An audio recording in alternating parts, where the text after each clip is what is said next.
હવે આપણે વાત કરીએ કે કોઈ હવે તમે કીધું કે બહારથી લોકો આવે છે ફૂડ બ્લોગર, તો લોકો એમને અહીંયા લઈ જાય છે પેરેલાલની કચોરી. તો તમે સજેસ્ટ કરો કે 3 વસ્તુ એવી કોઈ બહારથી આવે તો તમે એમને ત્યાં લઈ જશો કે તું ભાઈ આ ખા વડોદરાનું.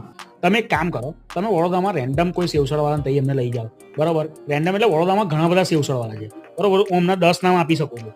રણછોડ છે, લાલાભાઈ છે, જલારામ છે, કે પછી અમારે ત્યાં ઘણા બધા છે, જયેશભાઈનું ફેમસ સેવસળ, રતનપુર બાજુ લઈ જાઓ, બરાબર. આ બહુ ફતેરાતનું સેવસળ છે, હેતવી સેવસળમાં તમે લઈ જાઓ, રેણુકા દુર્ગા સેવસળમાં તમે લઈ જાઓ, બરાબર.